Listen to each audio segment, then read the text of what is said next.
नमस्कार, मी दीक्षा पाटील. हितगुज या कार्यक्रमात आपलं स्वागत.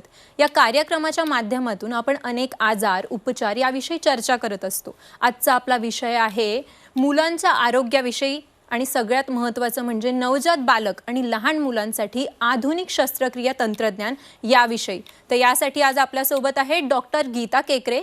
या बालरोग शस्त्रचिकित्सक. त्यांना बालकांच्या शस्त्रक्रियेसाठी मिनिमल ॲक्सेस सर्जरी आणि बालरोग रोबोटिक शस्त्रक्रिया यांमध्ये विशेष रस आहे. त्यांनी LTMMC मुंबई येथून बालरोग शस्त्रक्रियेमध्ये MCH पूर्ण केलंय आणि त्यानंतर त्यांना चिल्ड्रन्स हॉस्पिटल फिलाडेल्फिया आणि Nationwide Children's Hospital Columbus WOFAPS global scholar म्हणून प्रशिक्षित केलं. त्यांनी शिकागोच्या कमल चिल्ड्रन हॉस्पिटलमधून बालरोग रोबोटिक शस्त्रक्रियेचे प्रशिक्षण पूर्ण केले आहे. त्यांचे आजवर 6 पेक्षा जास्त मूळ लेख विविध मॅगझिनमध्ये प्रकाशित झाले आहेत आणि लहान मुलांमध्ये विविध प्रकारच्या किमान प्रवेश तसेच रोबोटिक प्रक्रिया केल्या आहेत. सगळ्यात आधी डॉक्टर, तुमचे झी24 तासच्या हितगुज या कार्यक्रमामध्ये स्वागत. डॉक्टर, आपल्याकडे अर्भक आणि बालकांच्या शस्त्रक्रियेसाठी एक वेगळी वैद्यकीय खासियतची आवश्यकता आहे का? आपण लहान मुलांवरती आणि अर्भकवरती कुठली शस्त्रक्रिया करण्यासाठी सर्जन स्पेशल ट्रेनिंग घेतात हे शस्त्रक्रिया करायच्या अगोदर, आणि ह्याचे काही कारण आहे. सो फॉर एक्झाम्पल, ह्या वयोगटात दिसणारे जे आजार आहेत ते खासकर लहान मुलांमध्येच दिसतात. तुम्हाला अडल्ट पेशंटमध्ये ह्या कंडिशन्स दिसत नाही. बरेचसे हे जे आजार असतात ते जन्मतात असतात. तर ते ट्रीट करताना आपल्याला ते लहान मुलांचे जे वेगळे आहे ते आपल्याला कन्सिडर नाजूक असतात, त्यांचे अवयव नाजूक असतात. तर ते हँडल करताना आपल्याला टेक्निक्स पण थोड्या वेगळ्या पद्धतीने वापरायला लागतं. आणि त्याशिवाय जी मुलं आहेत त्यांची मेटाबॉलिझम आणि फिजिओलॉजी जी आहे, म्हणजे त्यांच्या शरीराची जी फंक्शनिंग असते ती एका मोठ्या अडल्ट पेशंटपेक्षा बरेच वेगळी असते. तर एक म्हण आहे आपल्याकडे की the child is not a miniature adult. ह्याचा अर्थ असेल की एक मोठ्या माणसाचं शरीर तुम्ही साईज मध्ये लहान केलं तर ते एक बालकाच्या शरीर सारखं असेल असं अजिबात नाहीये. शिवाय लहान मुलांमध्ये ग्रोथ फार होत असते, मानसिक आणि शारीरिक ग्रोथ असते. तर जेव्हा आपण कुठलीही प्रोसिजर त्यांच्या बॉडीवरती आपण करतोय तर आपल्याला ह्या ग्रोथ बद्दल विचार करावा लागतो.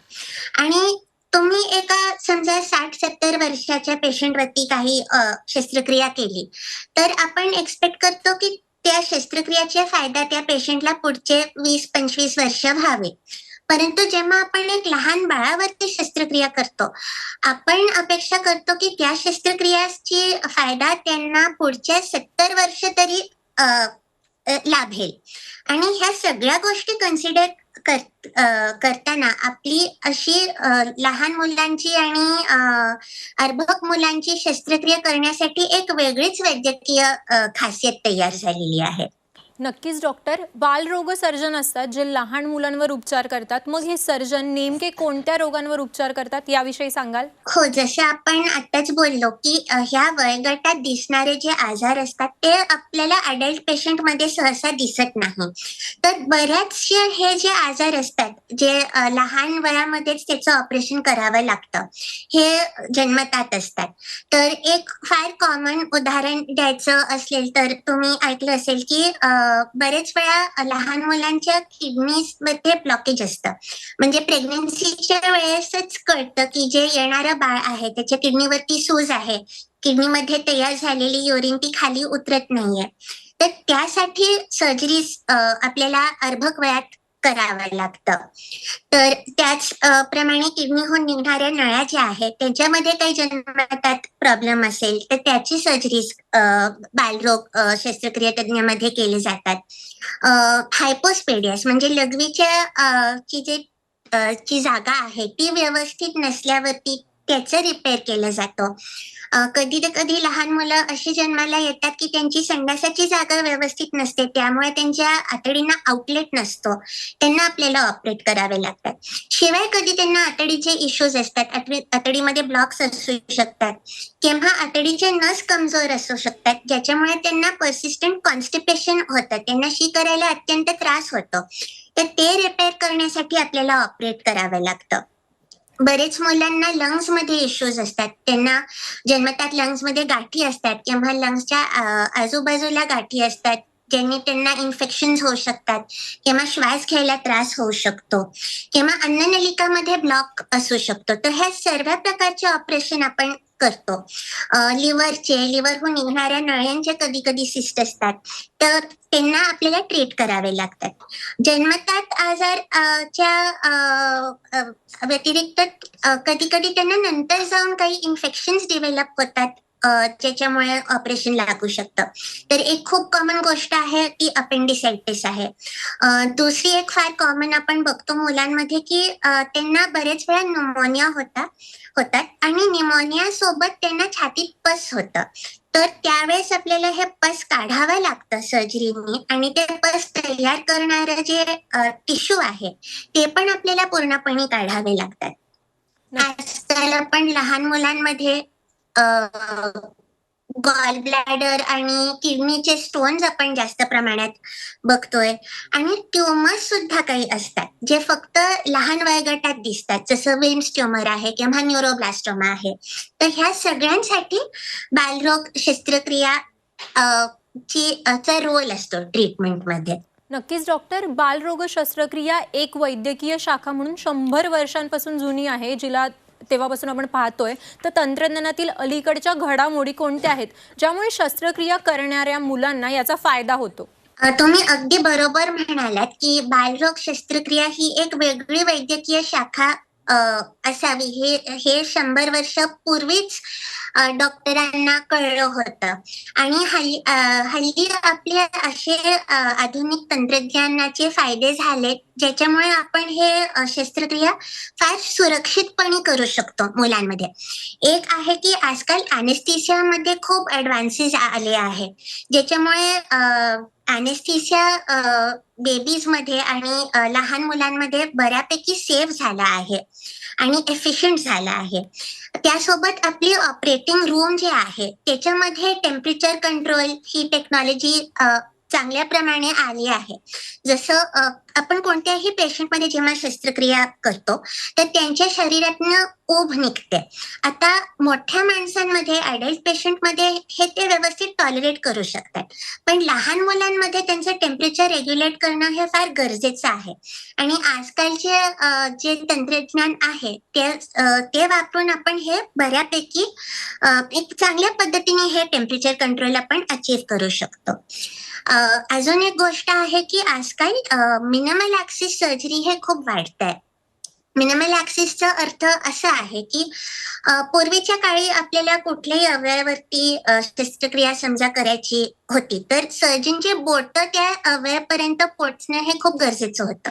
म्हणून त्यावेळेस आपल्याला शरीरावरती चीर अशी द्यावी लागायची की आपले बोटं तिथपर्यंत पोहोचू शकतो. समजा आपल्याला काही गाठ काढायची आहे तर ते गाठच्या साईजची तर कमीत कमी चीर आपल्याला द्यावी लागायची आणि आपल्याला आतमध्ये ते पूर्ण अवयव दिसावं एवढी आपल्याला चीर द्यावी लागायची.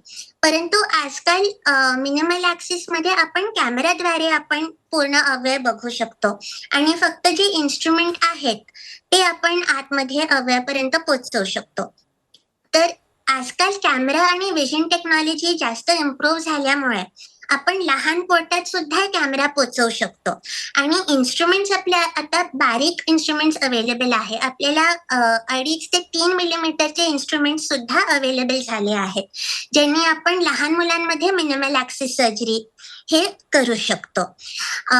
अजून एक गोष्ट ज्याच्यामुळे मिनिमल ॲक्सिस आता लहान मुलांमध्ये जास्त अवेलेबल झालं आहे, ह्याचं कारण हे आहे की जेव्हा आपण ह्या पद्धतीची सर्जरी आपण करतो तेव्हा आपल्याला त्या अवयवाच्या भोवती गॅस भरावा लागतो. तर तो गॅसचा प्रेशर आणि फ्लो एक लहान मुलांमध्ये ते कंट्रोल करणं खूप गरजेचं आहे आणि आजकाल जे आपल्याकडे ते मशीन्स अवेलेबल आहेत ज्याला आपण इन्सफ्लेटर म्हणतो, ते अगदी 0.1 लिटर पर मिनिट आणि 1 मिलीमीटर ऑफ मर्क्युरी ह्या लेवलपर्यंत ते प्रेशर आणि फ्लो कंट्रोल करू शकतात. तर ह्या सगळ्या तंत्रज्ञान अवेलेबल असल्यामुळे आपण फार सुरक्षितपणे आणि कमी वेदनेपणे आपण लहान पेशंटचे ऑपरेशन करू शकतो. नक्कीच डॉक्टर. तुम्ही आता म्हणालात तसं की मुलांना त्रास होण्याची शक्यता नसते, पण शस्त्रक्रिया म्हटल्यावर त्याची प्रत्येकाला भीती वाटते. त्यात जर आपलं लहान मुलं असेल तर मग मुलाला मूत्रपिंडाच्या रोगासाठी किंवा पोटाशी संबंधित कोणती शस्त्रक्रिया करावी लागली तर त्यांना मोठी वेदनादायक चीर लागेल का, असा प्रश्न असतो. त्यावर काय सांगाल? आजकाल जसं आपण आता आधुनिक तंत्रज्ञान बद्दल आपण आता जसं बोललो, आपण ते तंत्रज्ञान वापरून आपण लहान मुलांमध्ये म्हणजे अगदी 3 किलो, 2.5 किलो, 3 किलो एवढ्या लहान मुलांमध्ये सुद्धा आपण लॅप्रोस्कोपिक सर्जरी करू शकतो. आता लॅप्रोस्कोपी ही अडल्ट्समध्ये ही बरीच जुनी आहे. म्हणजे 40 ते 50 वर्षांपासून अडल्ट्समध्ये लॅप्रोस्कोपी होत चालली आहे. परंतु मुलांमध्ये खासकर अर्भक मुलांमध्ये हे फक्त मागच्या 15 ते 20 वर्षांची डेव्हलपमेंट आहे. आणि जे आपण आधुनिक तंत्रज्ञानबद्दल बोललो, जे आपल्याला लहान इन्स्ट्रुमेंट्स मिळतात, जे आपल्याला इन्सफ्लेटर्स ज्यांच्यामध्ये प्रेशर आणि फ्लो आपण खूप बारकीने कंट्रोल करू शकतो, हे सगळं अवेलेबल असल्यामुळे आपण हे सर्जरीज करू शकतो. तर आता ह्या सर्जरीजमध्ये आपण पूर्ण चेहरा घेण्यापेक्षा आपण एक कॅमेरा आतमध्ये पोहोचवतो. ह्याचं साईज 5 ते 10 मिलीमीटर असतं आणि जिथून आपल्याला अवयव ऍक्सेस करायचं असतो तिथून आपण 3 ते 5 मिलीमीटरचे इन्स्ट्रुमेंट टाकतो. तर ह्यांनी पेशंटला ऑब्व्हियसली चेहरा कमी असल्यामुळे त्यांना वेदना कमी होते आणि त्याचमुळे त्यांना पेन किलरची गरज सर्जरी नंतर कमी लागते. म्हणजे 2 ते 3 दिवसात पेशंटला फक्त तेच पेन किलर लागतात जे आपण साध्या पद्धतीने घरी देऊ शकतो आणि त्यांची रिकव्हरी जास्त लवकर होते. तर जेव्हा वेदना कमी असते तर मुलं लवकर खेळायला लागतात, हालचाल करायला लागतात. इनफॅक्ट जेव्हा आपण लॅप्रोस्कोपिक सर्जरी करतो त्याच दिवशी संध्याकाळी मुलं उठून फिरतात. तर त्याच्यामुळे त्यांची रिकव्हरी अजून लवकर होते. शिवाय त्यांना लवकर आपण पोषण सुरू करू शकतो. जसं आपण समजा कोणत्याही पोटाचं सर्जरी करतो तर तेव्हा जेव्हा आतडीला आपण हँडल करतो तर त्या आतडीची हालचाल कमी होऊन जाते. तर जोपर्यंत ती हालचाल पूर्णपणे रिकव्हर होत नाही आपण तोंडाने पोषण देऊ नाही शकत पेशंटला. परंतु जेव्हा आपण ह्या लॅप्रोस्कोपिक टेक्निकनी सर्जरी करतो तर आतडीचं हँडलिंग आपण मिनिमम ठेवतो. त्यामुळे ती रिकव्हरी लवकर होते. मुलं लवकर खायला प्यायला लागतात आणि लवकर त्यांच्या रुटीन ऍक्टिव्हिटीजला लागतात.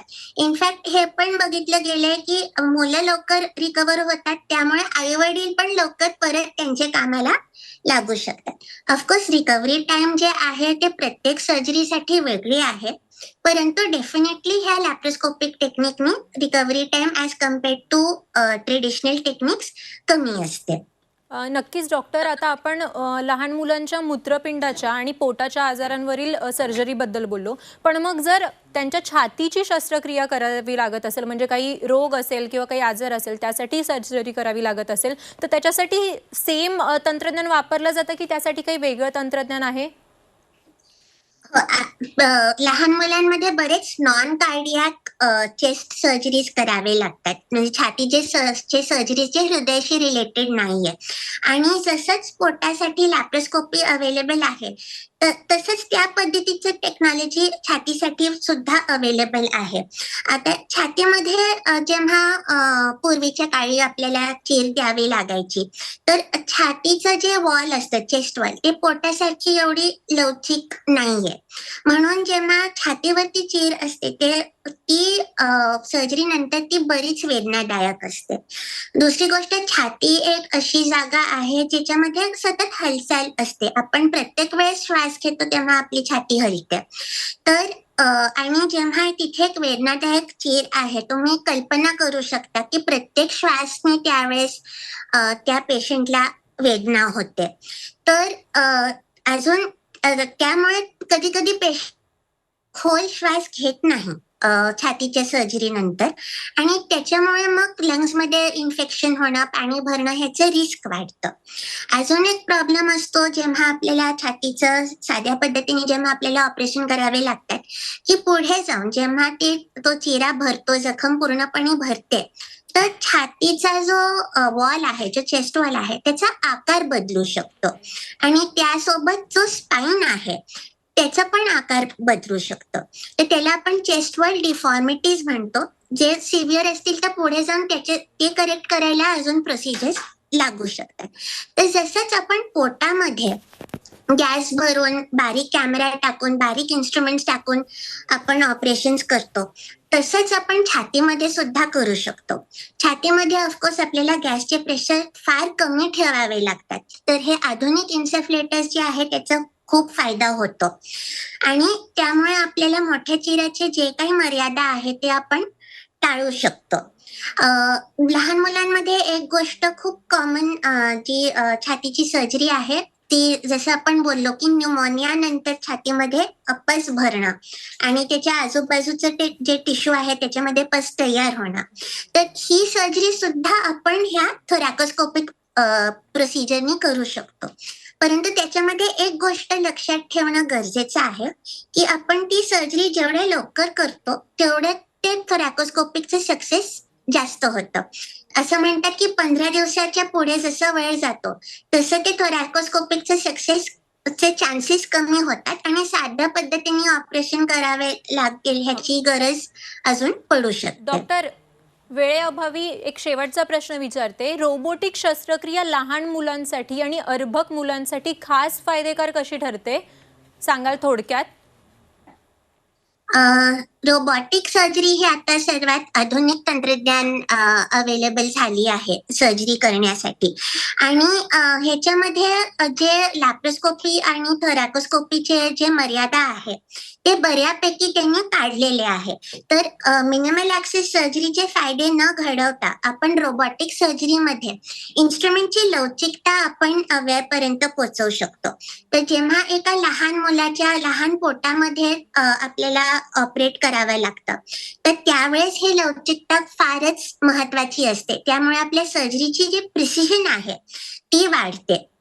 दुसरी गोष्ट जी आहे की रोबोटिक सर्जरीमध्ये आपल्याला 3 डिमेन्शनल विजन मिळतं जे आपल्याला लॅप्रोस्कोपी आणि थोरॅकोस्कोपीमध्ये मिळत नाही.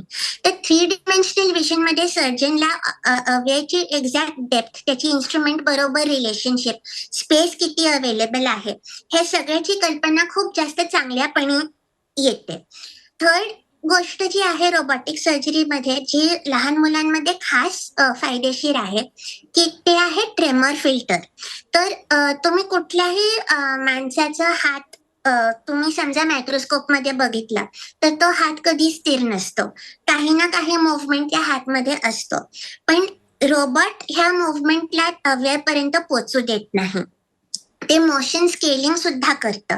तर समजा तुम्ही एक इन्स्ट्रुमेंट हलवता आहे, तुम्ही ज्या रेंजमध्ये हलवताय, रोबोट तुम्हाला ते रेंज कंट्रोल करायला मदत करतं. म्हणजे तुम्ही 3 पट हलवलं तर ते आतमध्ये पेशंटच्या बॉडीमध्ये फक्त 1 पट हलेल. हे सेटिंग्स तुम्ही रोबोटमध्ये करू शकता. रोबोटिक सर्जरी म्हणजे रोबोट हे स्वतःहून सर्जरी करतं हे असं नाहीये. ते एक यंत्र आहे जे सर्जन वापरतात मिनिमल ॲक्सेस टेक्निकनी कॉम्प्लेक्स सर्जरीज कंप्लीट करण्यासाठी. नक्कीच डॉक्टर, थँक्यू. तुम्ही आमच्या प्रेक्षकांना याविषयी खूप डिटेलमध्ये माहिती दिलीत. Thank you so much. पाहत रहा झी 24 तास.